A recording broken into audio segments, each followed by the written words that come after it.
affairs aren't shocking, and unfortunately they're not uncommon. And,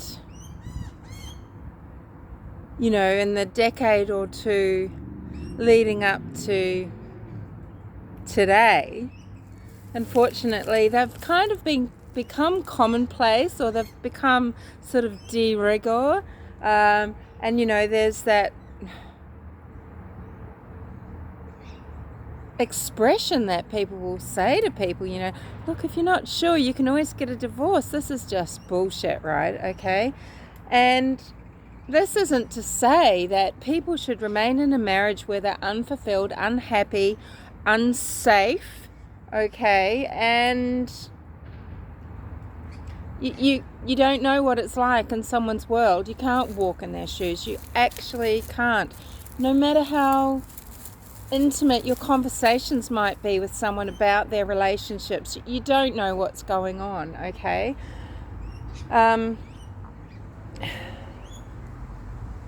And these days a lot of marriages do end, maybe after raising a batch of children, so to speak, and then people can find someone who they feel matched with, and that they feel that respect and that thrill with, and that companionship with, etc., and they share more interests, or maybe it's just more exciting, or just compatible in whatever way.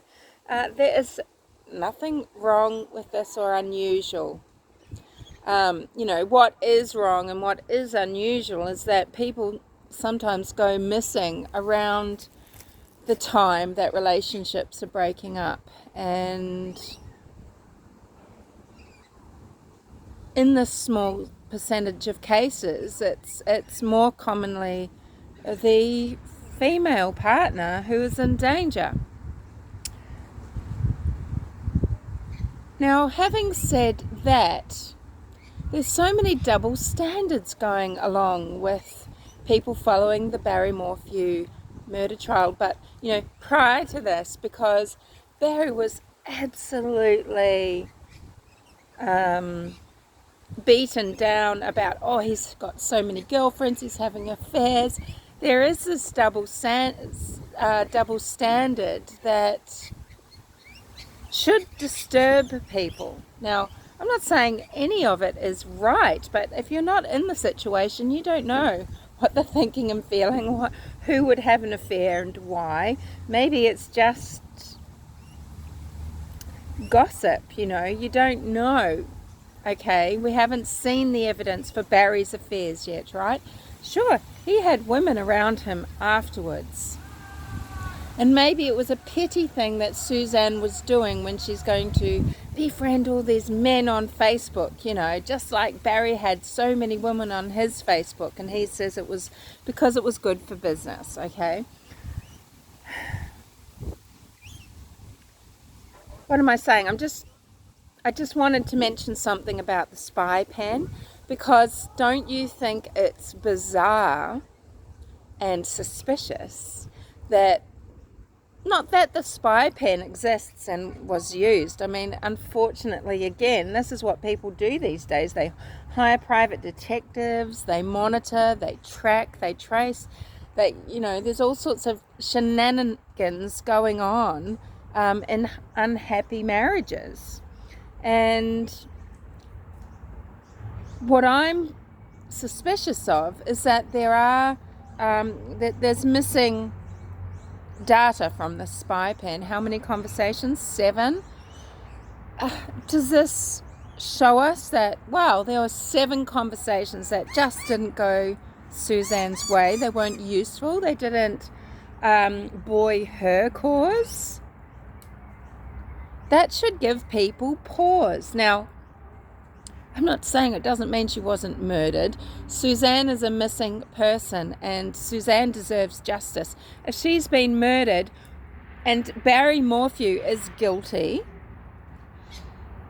what the fuck use is it to have a piss poor prosecution? Okay, so this is why I keep saying, look, we need to wait and see, because there has to be something explosive, because Suzanne Morphew isn't going to get the justice she deserved if Barry has murdered her. You know, this prelim's been pushed forward by the DA, Linda Stanley, and she doesn't have evidence enough to ensure a judge will go ahead with the full trial. I don't know. There will be people out there that know a lot more than I do about the law in general and also what's gone on in this prelim. They probably have a better insight than I do about this case going to trial based on what we've seen in the 2 days that we've had in court with Barry and with the prosecution and the defence. But, you know, if it's just more of the same, it should be concerning to people that, you know, are convinced that Barry murdered Suzanne, because if it doesn't go to trial, it's what a waste and what an injustice, just for the sake of just jumping the gun. You know, Linda Stanley takes office, she demands the paperwork, and she calls that she's, and she charges Barry, right? Da, da, da. So, you know, there has to be a smoking gun. There has to be something, surely, right? But, you know, what do you think about these missing spy pen conversations? I think they say a lot, unfortunately. Anywho, speak to you later.